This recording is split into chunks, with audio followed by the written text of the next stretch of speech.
Like my third Zoom thing ever. Okay, that's absolutely fine. Hello, sir. Yeah. Nice to Hi. see you.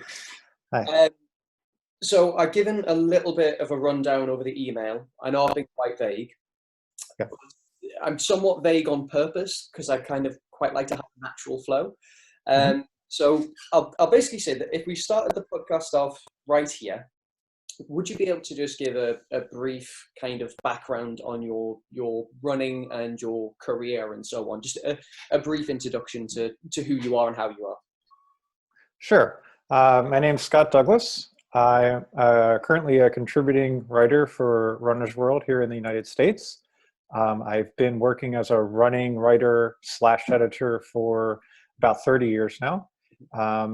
Have worked in a variety of capacities for both Runner's World and a magazine that no longer exists called Running Times. Yeah. And I've also written or co-written about a dozen books that are currently on the market. I have a couple more in the works. Yeah. And in terms of my own running, I started running in 1979 and have passed the whole 100,000-mile mark, or Yeah. 160,000 kilometer mark, if you want to be European about it, Yeah. a while ago. And Yeah. I'm currently, I'm registered for a 50-mile race in November, and I'm assuming it'll get canceled. Yeah. And I'm going to just go do a solo 50-miler by Yeah. myself sometime in November, because Yeah. I've been training for it for a long time, and it, yeah, so it'd be good to have a purpose behind going out and running for 3 or 4 hours at a time. So Oh, I'm the opposite to you. I was supposed to have one last April. It got yeah, cancelled and moved to next month. And I'm like, yeah, oh, brilliant. I don't have to train. Immediately yeah, ducked out of that 50 miler. No chance. So yeah, with your running, did you start competitively, or was it for fun, or was it track? Was it cross country? yeah. So I somehow knew that I wanted to run for the cross country team in high school, Yeah. and so I just started running on my own like the year before, Yeah. and just immediately found many ways in which it really spoke to me. Mhm. So I was on the high school team, I was on my college team, and I was a pretty decent road racer in my 20s and early 30s. But I always have run primarily just because I really like it. Yeah. Um, uh, yeah, I mean, obviously you don't have to pick one thing and only Yes. have that be your focus of running. So Yeah.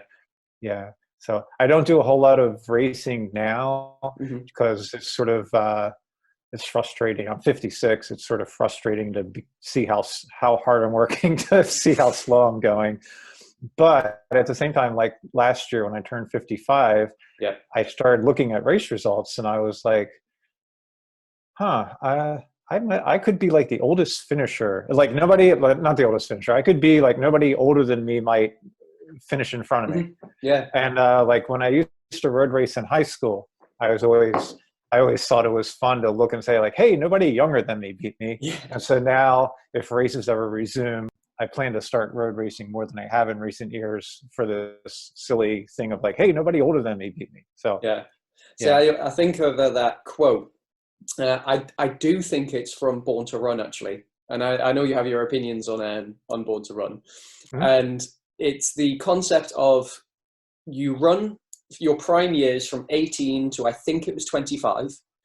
So then they asked participants, how long do you think it takes to come back to the level you ran at 18? And everyone says, well, it took 7 years to get up, so it's 7 years to get back down again. But it turns out it Mhm. actually is up until age 65, you can run at the same capacity as 18. And now I was never sure how much I believed that one, and I can't remember which book it was from. And I think it was Born to Run, but I remember that fact and going, really? How do you feel in terms of that? I've never heard that before, but Yeah. I'm immediately and 100% skeptical Yes. about that. When I was 18, when I was 18, I had run I ran a marathon in high school. It Hmm. wasn't super fast, but I ran a 2:49 when I was 17. Yeah. And so when I was 18, I probably could have run 2:45. When I was 18, I could run. I don't know, 57-ish for 10 miles or so. Hmm. I don't think you see a whole lot of 65-year-olds running 57 minutes for Yeah. 10 miles. Yeah. But I'm also, and maybe we can get into this sort of thing later. I'm not nothing to do with Born to Run, but Yeah. any sort of universal rule in running Yeah. is to be looked at with a whole lot of skepticism, I think. I was just doing some running coaching yesterday morning, and they said, Yeah. "Oh, I've got this book. I've got this book, and it tells you how to run." And I was like, Yeah. Any book that says there's one way," which is funny because the reason I got in touch with you is because I'd given away so many copies of your book, and I Right. gave away yet another copy just 2 weeks ago. Okay. Before I had time to read it in time for our podcast, so I then had to rush out and buy another copy because I keep giving them Well, away because it's such a I can Bible. the I can send you some. I'll get your That'd be address great. later. But I just keep giving it away because it's this brilliant breakdown of running form. So obviously we're talking about minimalism and the Runner's World Guide to the book. What was your motivation behind writing that book? Oh, well,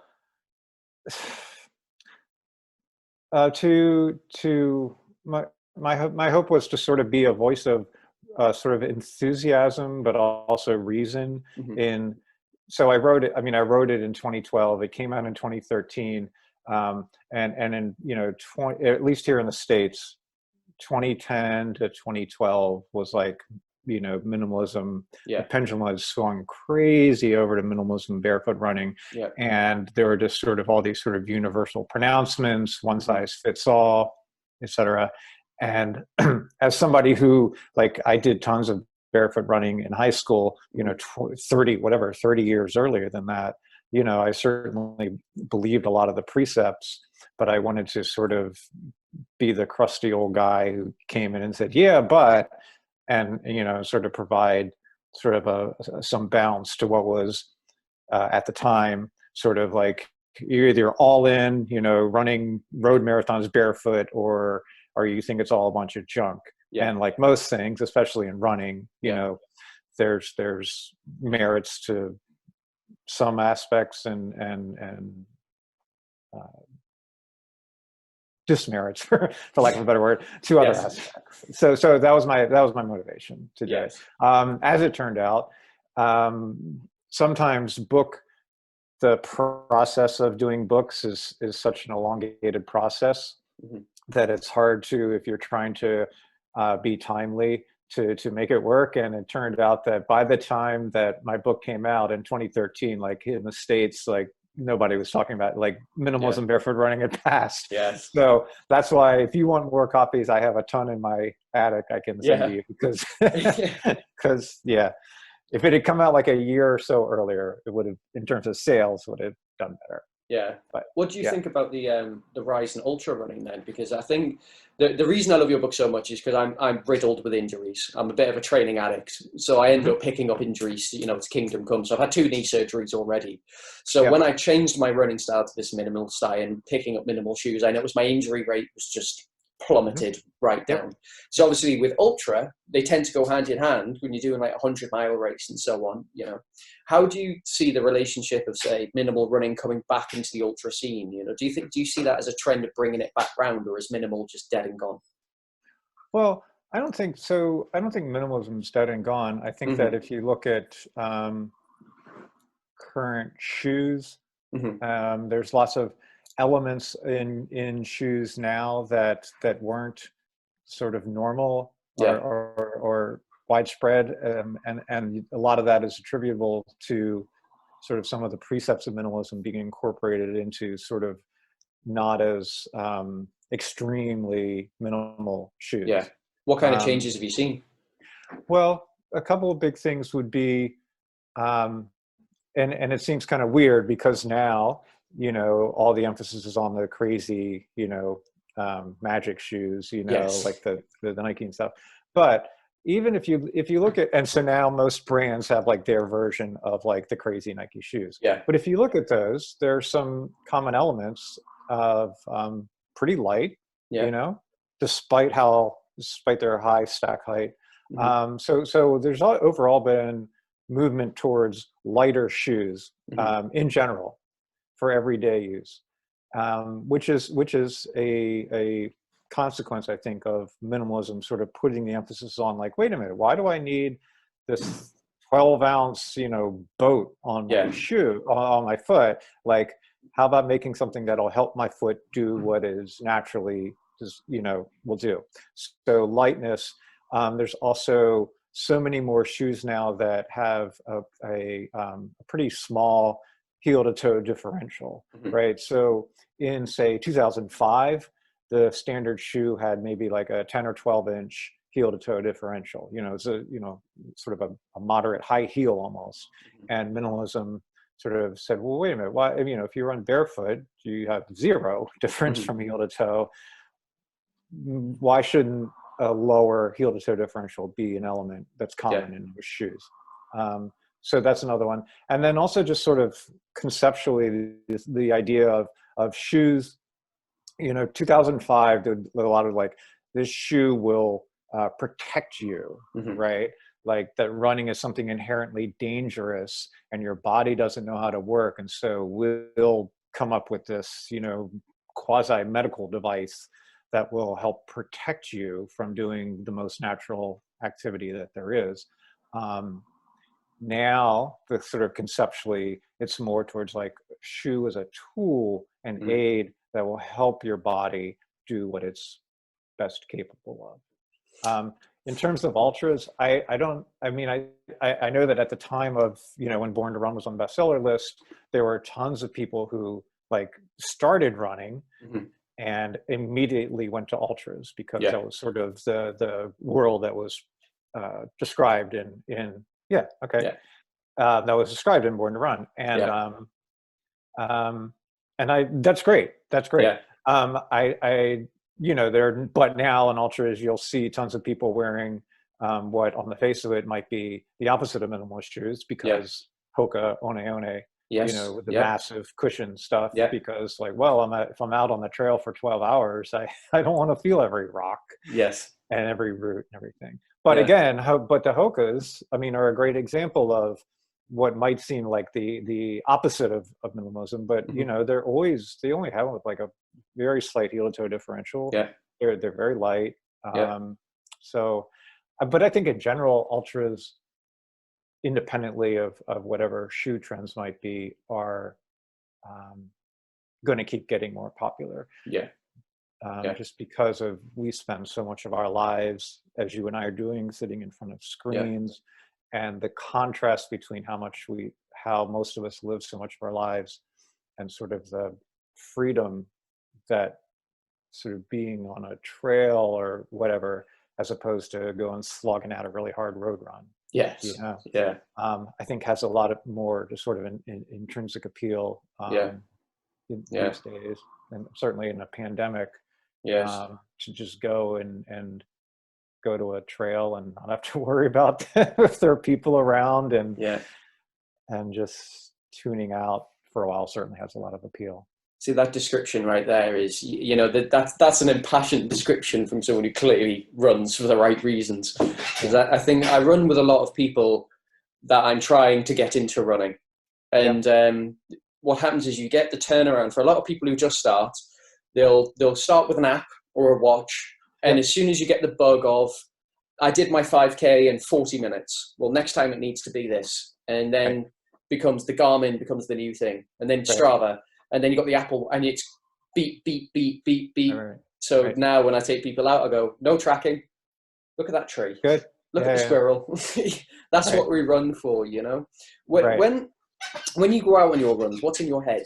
Do you, is it a spiritual practice to zone out? Do you use it as process? What is it that goes on in your head when you go for your long runs? Yeah, so I certainly don't head out with any sort of like, on my run, I'm going to think about such and such. I wound up doing a fair amount of problem solving. On my better days, I don't even think about things that are bothering me. I just enjoy the experience. Well, not as much now as usually, but I run with others a few times a week, and that's I always work from home back before it was cool. back before everybody worked from home. And so running with others is one of my main forms of having a social life. Yeah. So that's a whole other thing, because we just Mhm. spend the whole time talking, and then it's like, oh, an hour and a half passed. Yeah. On, I mean, I do 1 or 2 hard workouts a week. So on those days, the thinking is much more task oriented. Mhm.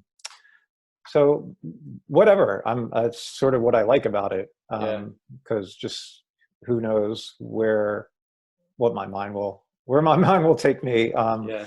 on any given run. Yeah. When you said there about your hard training runs, I Yeah. just wanted to jump in on that. Do you follow quite a scheduled training routine? Do you have, like, Monday I do this, Tuesday I do this?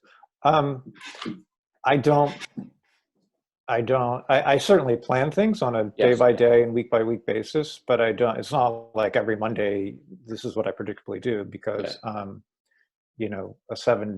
your body doesn't know what 7 days means. Yes. Right. Yeah. Um, and like I said, I'm training for a 50-miler now. And so Mhm. like on Sunday, I'm going to do a 4.5-hour run. Mhm. Um, in the, in the 2 to 3 days after that, I'm just going to do what my body tells me is the thing Mhm. to do, Yeah. But generally right now, well, even when I'm not training for a race, I generally do like one day of like a tempo run or like longer intervals. Yeah. And generally within a week, usually, or maybe within every 2 weeks, there's 3 of these workouts, but generally like something like, some short fast stuff, like Yeah. 10 times 1 minute, nothing draining, but something to move me through a better range of motion, Yeah. and keep some sort of turnover going. Yeah. And So even when I'm not training for an ultra, I yeah. generally do a long run on the weekends, because that's when my friends who have more normal jobs are available, and Yeah. that's when we kind of meet up. Yeah. Would you be able to break down what a tempo run is? Do you mean in general terms? Yeah. Yeah. So Yeah. what is a tempo run? Yeah. So when I say tempo run, I'm talking about sort of, or tempo intervals. I'm talking about what has been described as comfortably hard Mhm. or relaxed fast, effort level. If you wanted to equate it to race times, maybe somewhere between 15K and half marathon race pace. Mhm. And so I might typically warm up a couple miles and then do a 30 or 35-minute tempo run. Mhm. So these days, so 35-minute tempo run would be a little bit more than 5 miles. Okay. And I, and that's probably I could probably sustain that, for a half marathon or Yes. so. Yeah. Um, you could, people also talk about tempo runs in terms of, so sometimes people will equate tempo run and sort of marathon pace run. So Yeah. you'll hear someone like Meb Keflezighi, back when he raced, say, "Oh, I did a 15-mile tempo run." And then if you look at sort of the classic definition of 10-mile race pace, it's like, whoa, that's sort of weird. But what he meant was, it's like marathon pace run. Yeah. For me, when I use the term, I mean a little faster than marathon pace run, so more Yeah. like I said, 10-mile-ish, half marathon-ish pace.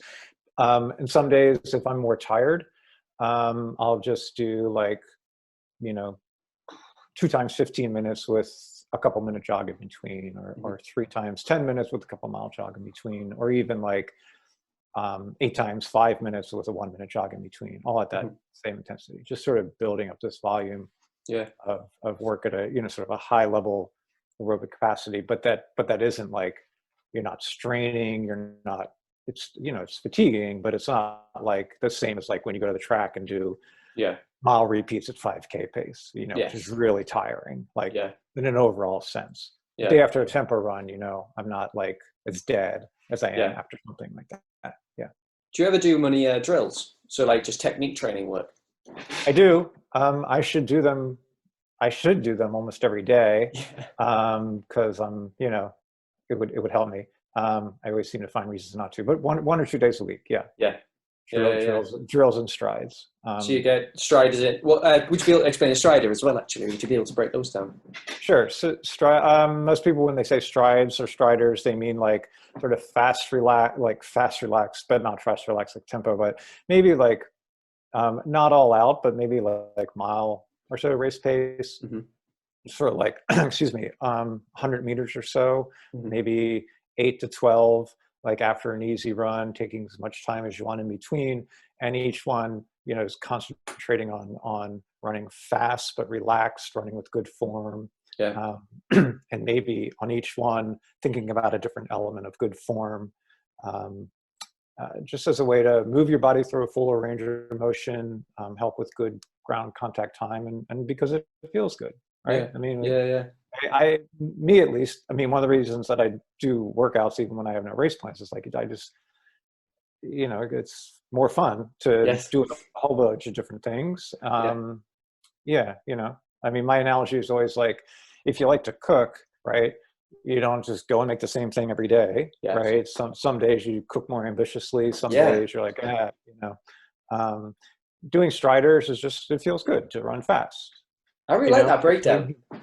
Yeah. I really, really like that. When you say about it's cooking, if you like cooking, you don't have to cook the same thing every day. I'm like, that's really good. I like that a lot. Yeah. I'm Okay. nicking that. I'm 100% going to be You stealing may. that from Yeah. now on. That's Okay. brilliant. Well, it's true. I mean, a lot of people, because I used to be a personal trainer and Uh-huh. I was a boxing coach. You've got to Okay. earn a face like this. So Okay. that's taking a few smacks. So when I used to get people in, I would do a lot of the consultations, and you'd have a lot of people who've been and gone to the gym 100 times. They've started and stopped running 100 times. I go, well, what were you doing? Oh, I was doing a 5K app, couch to 5K. Right. And I go, well, did you enjoy it? Well, no, not really. And I go, well, what are you doing in the gym? 3 sets of 10 on resistance machine. That's just really boring. No wonder you stopped. Right. Variety is the spice of life. Right. But Right. also that I've gotten really into golf at the moment. That's my new one. Okay. And it's now that I'm not going to the course and trying to hit it as hard as I can on every single shot. The better you get something, the more you get your eye in, the more you start to go, how is my foot landing? Am I talking my hip in? Am I pulling with my hamstring? Am I driving my knee? And you start to get these little teaching points. It all of a sudden becomes a lot more fun because you're starting to think about all of these elements that maybe a lot of people aren't aware of to begin with. Yeah. Now, in your book, especially, you have this brilliant summary point in the relation of minimalism and minimalist shoes being a means to an end in being correct running form. Mm-hmm. Would you mind going into that a little bit and discussing kind of the key points that you look for in the means to an end? What is it that people should be aiming to achieve in their running form? So, I mean, to get back to what we were talking about at the beginning, there's no one universal good running form, right? I mean, if you watch even the best in the world, it's very, if you watch, it's very easy to pick out. Yeah. There's Eliud Kipchoge, there's Kenenisa Bekele. Swinging arm as well, yeah. Yeah. There are though certain common elements that are probably worth working towards. Mm-hmm. One of the biggest ones would be your foot landing under your center of mass. Mm-hmm. A lot of people, you've probably, maybe you've heard people say like, oh, well, he must be a good runner. He's got really long legs. People, oh, well, he's got long legs and he could just cover a mile in three strides, And if you visualize somebody trying to cover a mile in 3 strides, you could see that, well, that's not really going to work very well, But most people, a more minor version of that is I think most people think that, well, I'm going to take long strides, and this is more like beginners that I'm talking about, but I'm going to take these long strides, and that's how you run. And so they're landing with their foot out in front of them. And then, so each time their foot hits, they're sort of like putting the brakes on. Mm-hmm. Whereas if you look at, when the London Marathon happens on October 4th, watch where everyone's feet are in relation to where, when they land, it's sort of underneath them. So you shouldn't be able to see your heel hitting. Like, if you can see your heel hitting the ground, you should probably, that's a sign that you should probably work on landing more under center of mass. Other elements would be sort of a nice, tall, relaxed carriage. When people talk about, forward lean, well, they don't mean, like a lot of people, myself included, which is why I should do form drills more often, leaning from the waist, they mean like more from the ankles, right? Some coaches will talk about this idea of just sort of picturing yourself as a puppet being dangled, right? And so you want all the parts lined up and sort of loose and relaxed, so your head over your shoulders, which are over your hips, which are over your knees. So that's sort of like a good cue. I'm getting that as well. Okay. And in terms of, so one thing in terms of bad universal rules you'll hear is 180 steps per minute is, what everybody should do. And that's, as with everything else, it's just not the case that that it universally applies to everybody. Some of us just naturally have like a sort of a quicker central nervous system, right? And you'll see they might have a higher cadence than that. Some of us don't, and their natural but efficient cadence might be lower. That said, if you find that, if you are working on your running form and sort of overstriding and having too low of a cadence sort of tend to go hand in hand, right? So again, if you imagine like covering a mile in 3 strides, generally, I think, although I keep saying there's no universals, if you find that your cadence is less than 160 a minute, it might be the case that you will find that you're overstriding, and you might be able to, with some sort of neuromuscular retraining, pretty quickly be able to feel better at a slightly higher cadence. Yeah. What are your thoughts on heel striking? Well, I mean, almost everybody heel strikes. So it's funny, like if you look in here in the States in Runner's World on our website, when they'll have shoe reviews and they'll have wear testers and they all like, foot strike. And, half of them say, I'm a 4-foot striker. It's like, no, you're not.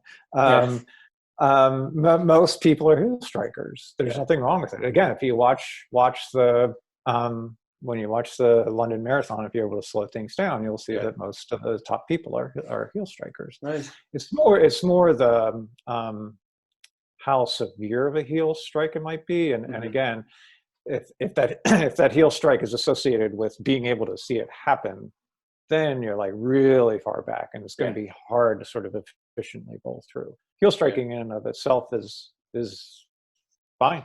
I mean, there's most physical therapists, biomechanists would say, like, unless you have like a repeated history of injury to a specific body part, like don't try to change your foot strike. There is no universal ideal foot strike. If people have like sort of chronic knee injuries and have done everything possible, maybe in terms of, I tried strengthening my hips, I tried strengthening my quads, all this sort of stuff. Then some physical therapists would say, if you shifted toward more of a midfoot strike, then that would take some of the loading forces off your knee. I mean, you still, sorry, the loading forces are still happening somewhere. Right. And this was something, sorry, my voice is, this is something that like in the heyday of minimalism, like was sort of overlooked. Like, that's, you heel strikers, you have these horrible landing forces. Look at all that force being sent to your body. That's true. But you shift to a 4-foot heel strike, you still have landing forces, they just shifted to a different body part. Which is why now like the best practices is this more nuanced thing of like, okay, well, if you have like a history of knee injuries repeatedly, despite doing everything you can, then a pretty severe heel strike is going to transmit more of those loading forces to your knee. And so maybe if you can shift some of that weight toward some of those landing forces by moving towards more of a midfoot strike, then some of those landing forces will go to your calf and Achilles, right? Conversely, if you have chronic, calf and Achilles problems and have done everything that you can, Yeah. these same people would say, maybe think about if you could get into not, shift some of the weight back to some heel strike. But there's still the landing forces. It's just a matter of where they're going to be distributed on your body. Well, that's one of the key studies you'll get referenced is the ground impact force of heel striking versus toe striking. Yeah. Do you have any opinions on that research regarding ground impact force? Because you see it all the time, the graph with the heel, and it's got this huge spike, and then with the toe, it's got this gradual spike. Yeah. I think I just gave. It's just a shift.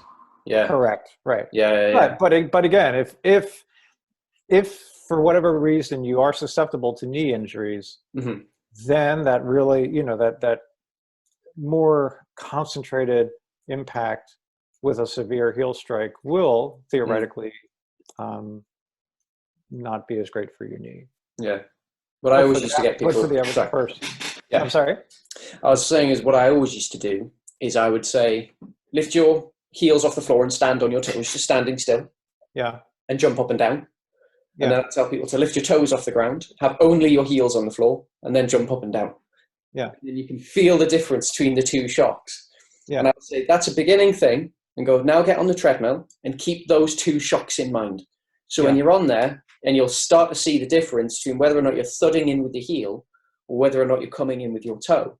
But I can 100% vouch between coming up on the toe too quick, because I was exactly the same as, the person you described. They read Born to Run. Their life has changed. They've seen the world of ultra, got on a treadmill, no shoes, and did 20 minutes and did very severe damage to both of my cilia. Couldn't walk properly for about 2 weeks, really severely torn up. And I see it now. I'll say to people, be careful of landing with the foot in front of you, because it's just going to break, and landing just solid heel in front, because I'm very cautious, trying not to get people injured. That will obviously get taken to an extreme. It comes right up on the toe, and then all of a sudden the pain becomes Achilles injuries. I've got calf injuries. I think it's seems everything, isn't it? It's balance. It's trying not to be zealous or too extreme one way or too extreme another way. Right. Yeah. I mean, like a good guiding principle in running in general is like, my only zealotry is against zealotry, right? Yes. Like there's no one, if there were some secret, right, or whatever, it wouldn't be a secret. Yes. Because everybody, people have found what works. Yeah. That doesn't mean there's not room for innovation. That doesn't mean there's not room for finding out what works best for you. But there's no we've been doing the ultimate lab experiments for millions of us for decades now. So anybody, I'm always leery in any part of life, but especially in running, because I know more about running than I do about most other topics. Anybody who claims, here's the way, so like the pose technique, like if the pose technique were the key, then Eliud Kipchoge would be doing it. Would you be able to break that down quickly, the pose technique? You can do it better. You can better than I can. I definitely can't, because I genuinely don't have a clue. It's pretty severe emphasis on forefoot running. Okay. And like very, very short, quick steps. And that's fine when you and I are going out and jogging or whatever, right? Obviously, it's not the way to run a 2:03 marathon. Yeah. Or they would be doing it. Yeah. Because somebody who was a 2:05 marathoner would start doing it and all of a sudden become a 2:01 marathoner. Yeah. And then all his competitors would have said, oh, I got to start doing that. Yeah. So, yeah. See, I see that all the time. My education background is in nutrition, so that's what my degrees are in.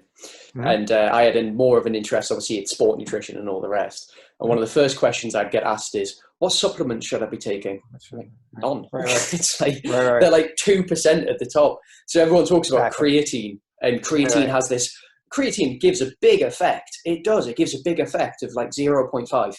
And I'm like, when you're an Olympian and you're all at 99.9% of your ability, That Right. 0.5 is huge. Right. But when you're going home and you're eating pizza and chips, and Right. then Right. you Right. wake up in the morning at 10 a.m. and you skip your run, Right.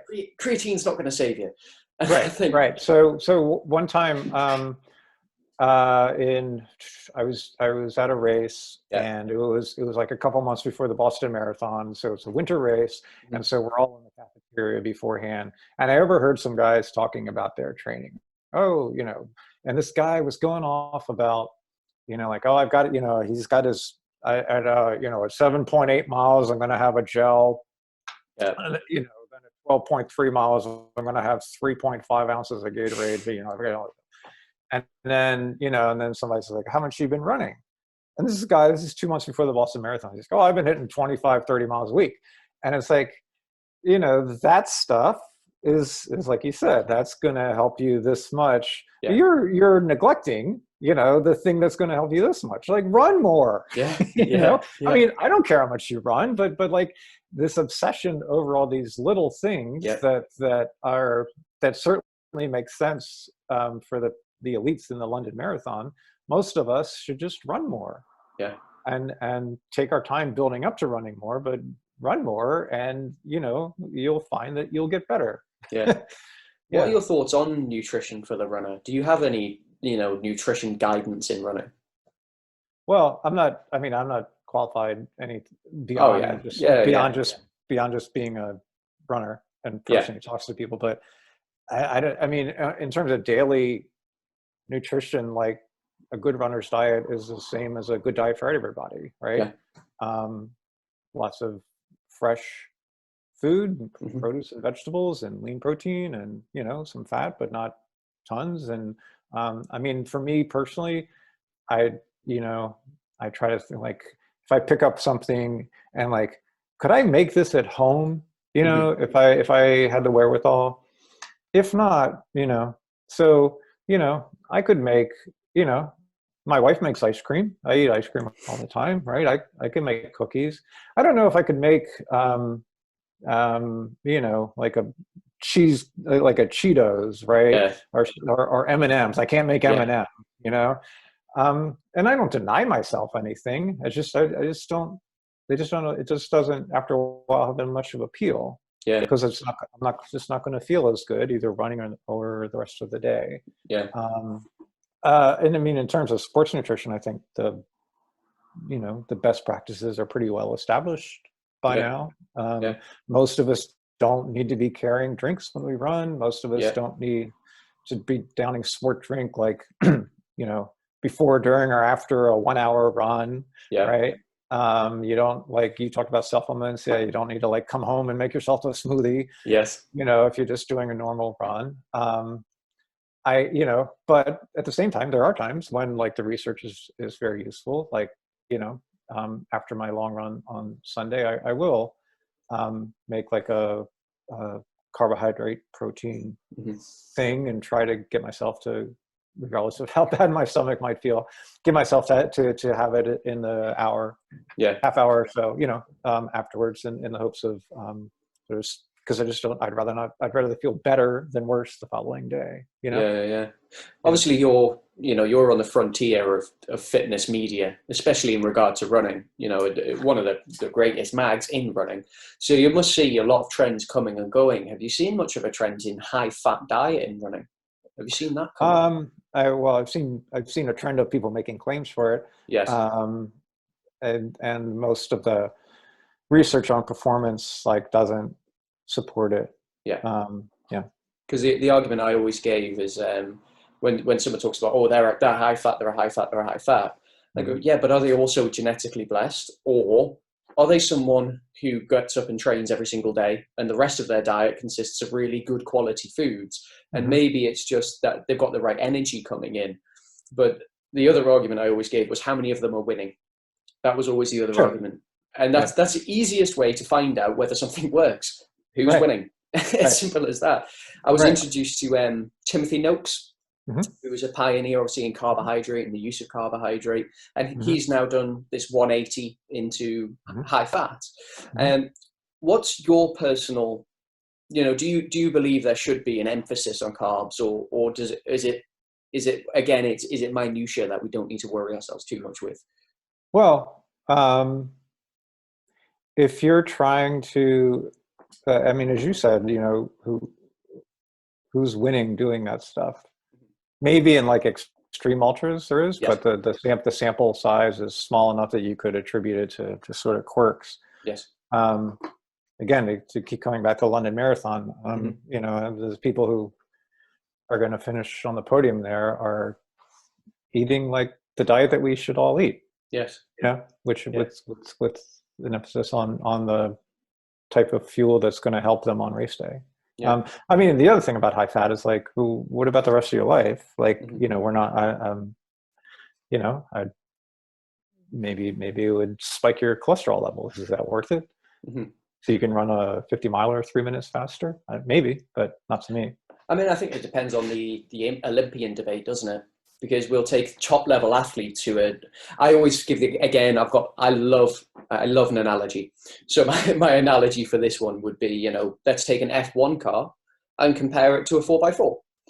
They're both cars. They'll both get you from A to B, but what are you doing? Because a Formula One's going to blow a tire, the engine's going to pop, it's going to get a leak, but it's going 100%. Whereas a 4x4, you'll run it through a mountain up and down and it'll be absolutely fine. It's not going to do it fast, but it'll do it. What are you trying to be, you know? Right. And we always focus on the F1. Everything's F1. Right. But also to get back to the idea of like sort of runners are conducting on their own the ultimate experiment, like carbohydrate loading. It wasn't developed in the lab, you know, like Scandinavian skiers were doing it, you know, in the 1960s. They sort of happened upon it. Yeah. And then in the lab, then it was sort of, oh, this is why it works. It wasn't that, you know, here's how to fuel based, you know, whatever. It was sort of, the exercise scientists were studying what the top people were doing that was working and explained why it worked. Yeah. And so, yeah, if a ketogenic diet is the key to endurance performance, then I think we'd see more people doing it. Yeah. Right. I mean, if they're willing to break the law and risk their health and perhaps even life for the sake of doping because they know that that's going to work, then certainly there would be more people with the incentive to follow this diet for a performance breakthrough if it were really that effective. Yeah. If it were that effective for driving an F1. Right? Yes, absolutely. Yeah. If your 4x4 person is sort of you and me, an average ultra marathoner, then it could be that would help you some, this ketogenic thing. But back to my original point, does that mean that you've maxed out all the other things that you could be doing? Yeah. Maybe you could run another 20 miles a week. Yeah. As a means of performing better. It's not as sexy and it's you know, more time commitment and all that sort of stuff. At least here in the States, you know, we're all about taking a pill to do something rather than doing the more sort of boring work to achieve the same goal. It's always the boring stuff that seems to work, isn't it? Right. It's never anything sexy. Right. Yeah. To give a complete U-turn, I really did want to pick on, I can't think of a natural way to segment to this. I'm just going to throw it in. Running shoes. Now, in your book, you mentioned you found one pair of running shoes. It was a Nike, wasn't it? And you just said they were perfect for you. And you ran out and you ran in them, and then you went and bought 10 pairs, and you mourned the day you had to retire your last pair. Yes. When it comes to selecting running shoes, do you have, obviously your criteria as written there? What is your criteria for selecting the perfect pair of shoes? Well, in general, you know, the sort of best practice guidance now is to focus on the shoe feeling like an extension of your foot. This is not necessarily talking about like the magic shoes for when you're racing a marathon, but for just daily running, like a shoe that feels like it works in sync with your body, that ideally you sort of, oh yeah, I forgot about the, you know, I'm not thinking about these shoes, I'm just running. And that's admittedly a pretty subjective standard, and one that, you know, the more you run, ideally, the better you would get at figuring out. But it is sort of a conceptual legacy of minimalism, in that, you know, not thinking about the shoe like this is gonna, you know, support, you know, this is gonna overcome these deficiencies I have, but more, this shoe is gonna work in sync with my body as it currently is. So that's a whole other thing, is that most of us could have a body that's better better suited for the task of running than we do, myself included. But at any one time, you know, these shoes that again are just feel like an extension of your foot, feel like when you're running you're not thinking about them, that other than to think, hey, I'm not thinking about them, and that you know, that you feel good running in. Yeah. Have you ever done a running gait analysis where you get on the treadmill and someone in the shop tells you you pronate or you supinate? Have you done those before? I have not. See, I've done about 5 of them, and Okay. I've got a different answer every time. Oh, you mean in a running store? In a running store, yeah. Oh my Lord, no. I would not. No. I was about to ask, what's your thoughts on those running gait analysis? Because they're really popular here. Sure. So, I wouldn't place much stock in whatever a person watching me on a treadmill for 30 seconds says, because, I mean, first of all, most of us run just ever so slightly differently on a treadmill. Second, you know, that thing is in part based on this idea of like, you should pick running shoes based on your degree of pronation or not. And that model has pretty much been discarded by knowledgeable people. So if they're using it as the means to help you pick shoes, there's sort of a flawed starting point. Yeah. I mean, certainly there's lots of value in knowing what you look like when you run. If the person watching you knows what she or he is talking about.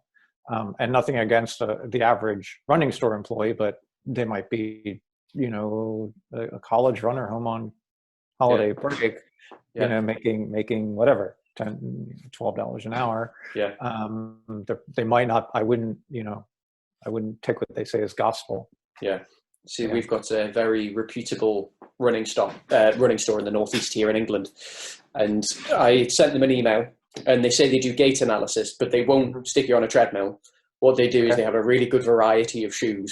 And I just sent an email and I said, can I chat to the guy in there who's been running the longest? And I went in, I had a chat with him, and he ended up giving me a pair. I said, I quite like the zero drop shoes. And he got a bit, you know, as you will, you went a bit, oh no, I'm not going to have to deal with one of these born to run readers who thinks they know everything. And I preempted and I said, no, I just prefer them. Because I used to run in Asics and Brooks all the way. I used to be in the GT 2000s, but before they got streamlined. My biggest problem is blisters. I get blisters like crazy. So the Nike Free became a new favorite of mine, because I've got very wide feet. So I kept getting wider and wider. And he said, let's put you in a pair of Ultras. And he just had this knowledge of shoes, and he just went through, and it was like Ollivander's bookstore when you get in the wand in Harry Potter, and he's just going through, and he just picked out. I own 3 pairs now. I went and bought another 2 pairs the other day, and I'm like, I went to him because he had a knowledge of shoes, and he didn't try and tell me how to run. He just went, oh, here's what you're doing. Let's see which shoe could work for that. And I've you know, gone off, bought another. Oh, so you like Ultras? You like Ultras? I'm into them now. This is my first go on them. So I've spent far too much money on shoes. I've gone the route of constantly buy. Again, I've got this problem with blisters. I get severe blisters on the inner arch of my left foot. Okay. And it's always the same.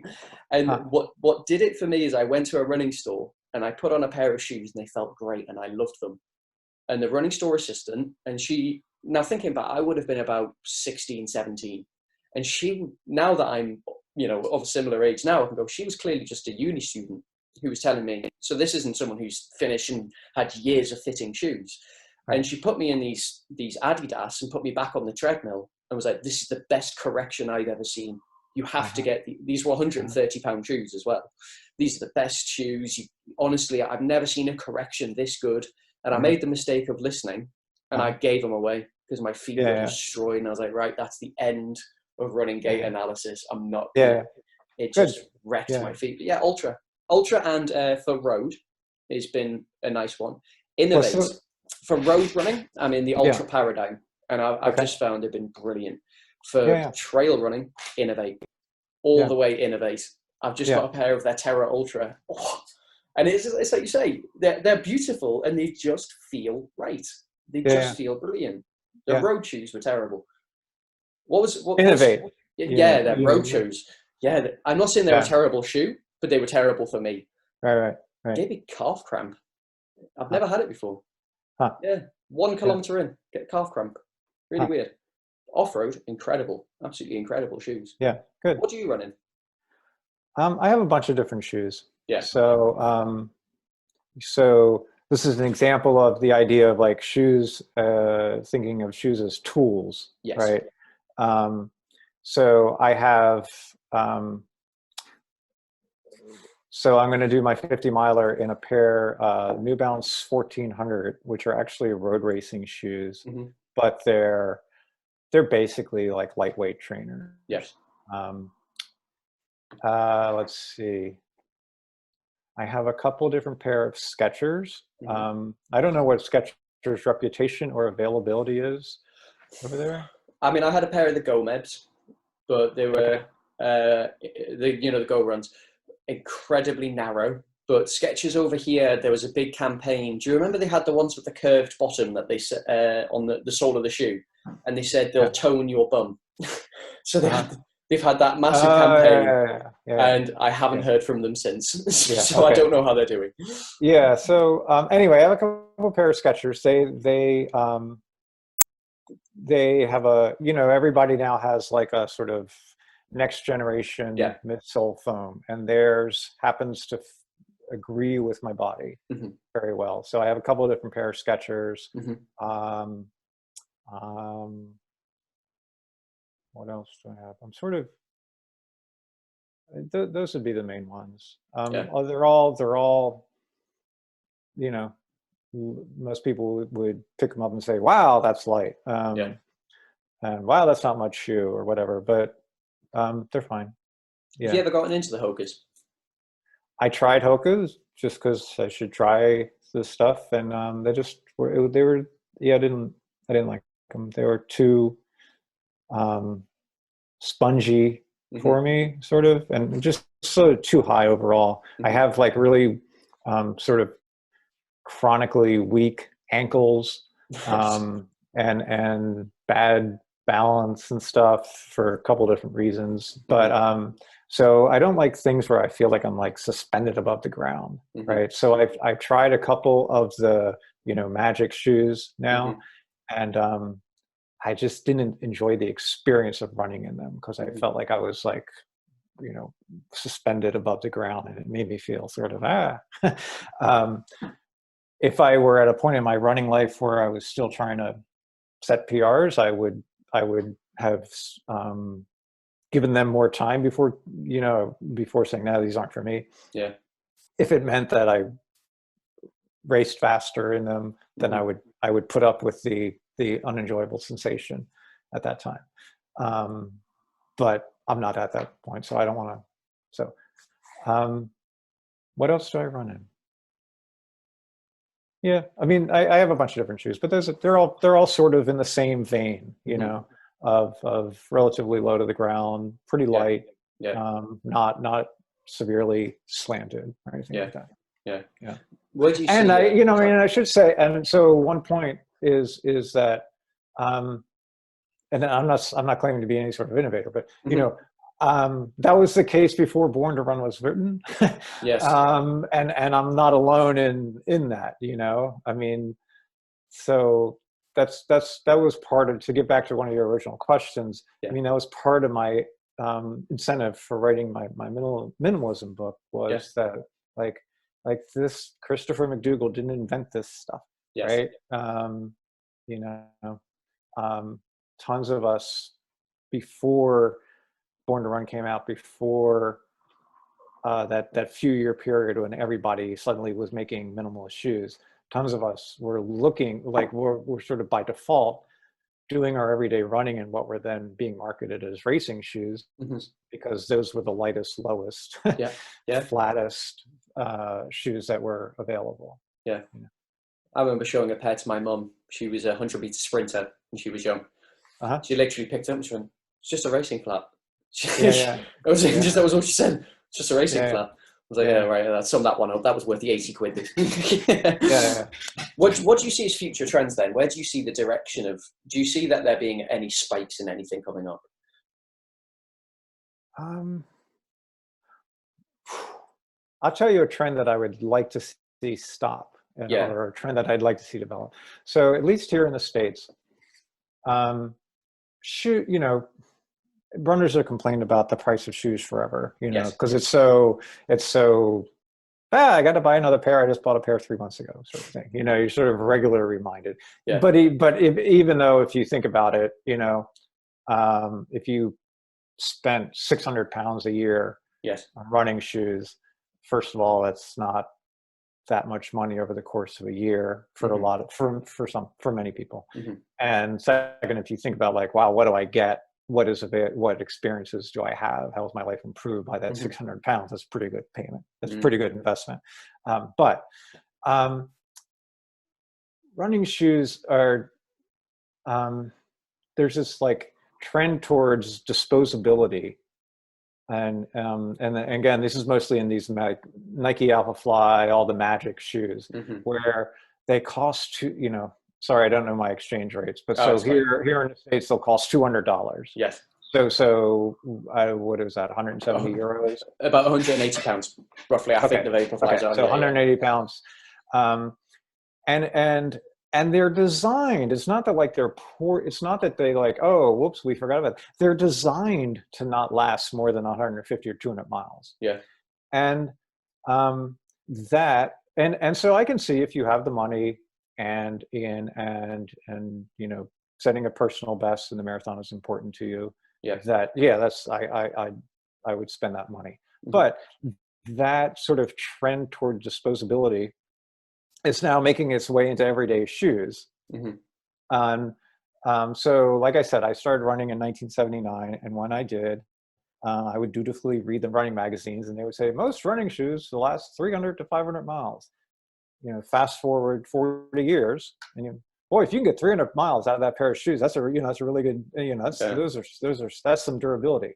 And so here you see this constant. God, look how light these shoes are. Look how Yeah. light these shoes are. They don't have an outsole. That's why they're so light, and so they're going to last 250 miles. Yeah. So the point of this rant is that, running should be the most universally accessible sport, Hmm. but certainly within shoes, this trend towards making it that much more of a well-off person's sport, um, or you're left with like the clunker, Hmm. um, shoe that nobody really enjoys running in. Yeah. So that's a trend that I don't like, where sort of like purposeful short life Yeah. is being built in these shoes, partly because everybody wants lighter shoes now, Yeah. and they just make them lighter by not having an outsole. Yeah. Like, well, okay, I could do that. Yeah. That's not quite brilliant shoe engineering.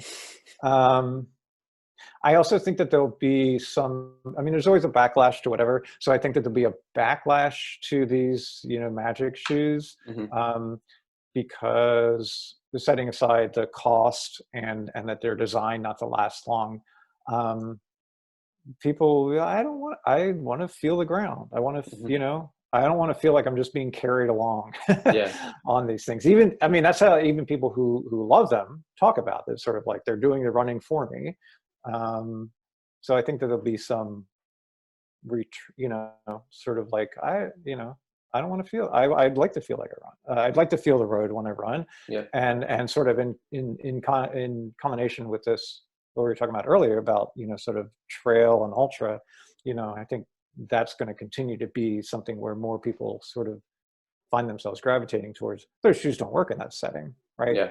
You can't run on a trail with a shoe, you know, that's massively high and that you feel Yeah. unstable on. Yeah. It's not going to work. Yeah. But anyway, the trend that I see that I don't like is this like really expensive shoes that are not designed, that are purposely designed not to last long, Yeah. and then marketed as lightweight, you know, Yes. because they don't have any, you know, because they don't Yeah. have any outsole. Yeah. So we have something here called Park Run. I don't know if you Yep. have it over Yeah, there yeah. yet. We don't, And unfortunately. I mean, we do, but it's not successful like it is. yeah, but these are 5K and 10K runs, and I've got the same thing in boxing. You've got it in everything, but I'll see people in a pair of 150, 160-pound shoes. Mm-hmm. I go, you're only running 5K, and they're brand new, and they'll get replaced all the time. And I'm like, I don't mean to talk down on the people doing 5K. I mean, going out and doing 5K every week is fantastic. You know, doing any form of running is great, but you don't need to spend 150 pounds on a pair of shoes every 3 months to run 5K once a week. Right. And I think it's that chase for always wanting something better. And I had someone once come into one of my boxing classes, and I don't know if you're familiar with boxing, but Cleto Reyes are quite a good make of gloves. They're a Mexican brand, and he comes in with this pair of Cleto Reyes Mexican professional gloves. I'm like, they're horsehair lined on the knuckle, and I said, if you wear those, you'll break your hands. They're a professional glove for when you're in the ring. I was like, if you use them on a bag, you'll break your hands. You pay £300 for them, never boxed. I said, just go get some for 30 quid. You're just mashing them off a bag anyway. I mean, coming from me, I've broken most things in my hands. So I'm speaking from experience. You don't need to go and spend. It's crazy. Just get something that works is always what I start off with. Do you think this change in, you know, when you were saying to things being disposable, do you think it will be driven more by the people wanting to stop having to spend money on shoes? Or do you think it'll have the environmental drive behind it, which is obviously that's quite big at the moment, is everyone going more environmentally conscious? Do you think that will come into running? There's been times where that's been sort of a push by companies, but I mean, our whole economy is based on people buying stuff. So I think the people getting fed up with prices would be more a driving factor than, because you're still, I mean, there's a problem with running shoes still. What are you going to do with them? Even if, you know, so if they last 4 months rather than 2 months, what are you going to do with them? There's here in the States, Nike has a program where you can drop off, doesn't have to be Nikes, any athletic shoe with rubber at certain places, and then they grind down the rubber and make like tracks or other athletic feels out of them. But that's not, you know, they're still, I'm sure, horrible for the environment overall. I mean, plus they're all made in Asia and shipped over, et cetera, et cetera. So it would be more price, I think, with people getting fed up with like too much money. Maybe they won't get fed up. I mean, unfortunately, you know, running remains a very, here in the States at least, mostly like upper middle class sport. There's like significant barriers to entry, including like race entry fees. So, well, to finish on a high, what's one thing you're hopeful for? What's one thing that you enjoy seeing and you're happy to see on the rise and you'd like to see more of? Well, so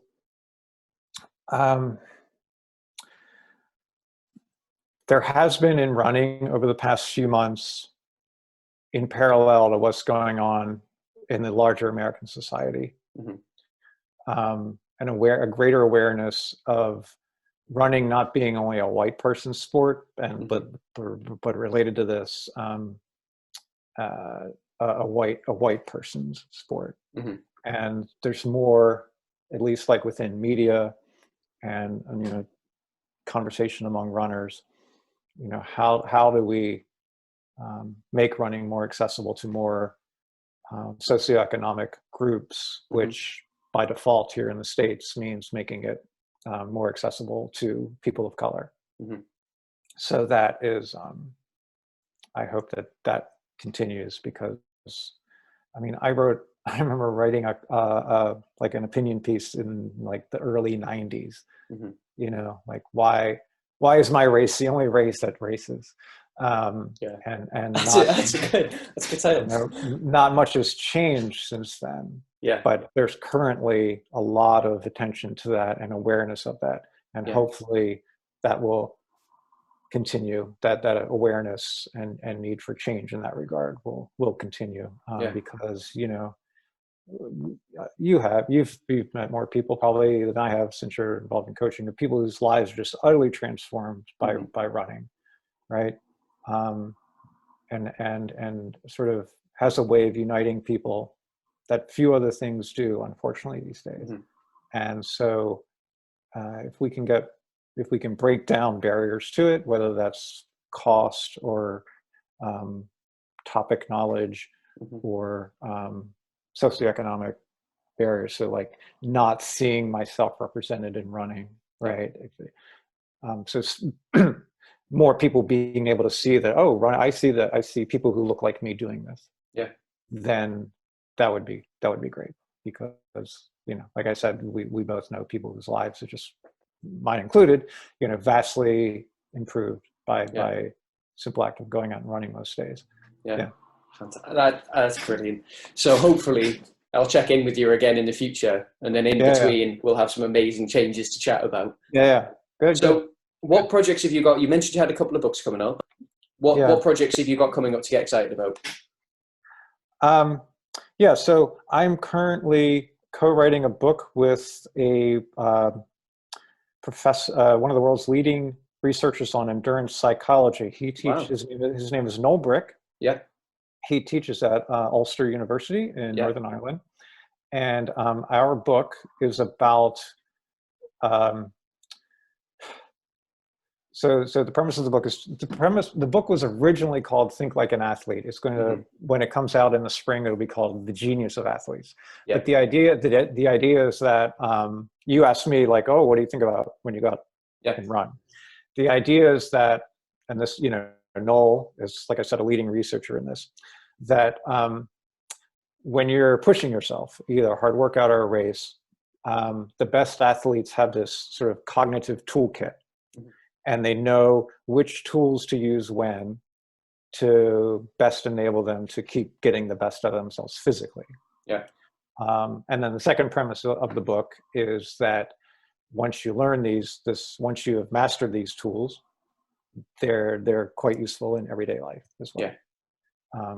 So we have a series we have like Noel's research and presentation research. We also have stories of people who are very good at this stuff, telling how they used it both in their athletic life, but then also how it has helped them in their professional and personal life. So if you ever seen the stuff, maybe you saw the stories a year or two ago, like, why does Eliud Kipchoge smile when he in a marathon? Yeah. No, my co-author Noel was the guy who did that research. Yeah. Wow. Showing that it sort of helped produce a certain relaxation that then improved running economy at the same the same perceived effort. So anyway, so we're supposedly finishing that up this month. Fantastic. And it comes out in the spring. That sounds amazing. I'm going to be really, really excited to get my hands on one of those. That sounds absolutely brilliant. So I'll round it up from there. Thank you very much for chatting to me. I've really, really enjoyed that. I've got absolutely loads to come away with now. I'm going to be plugging notes down like a maniac, listening to everything back. But do you have a link or anywhere that's best to go to get your books or to get more information? I mean, I have a personal website, but I never do anything on it. So just Googling wherever you want to buy books from is great. Perfect. Right. Yeah. Well, I'll end the podcast there.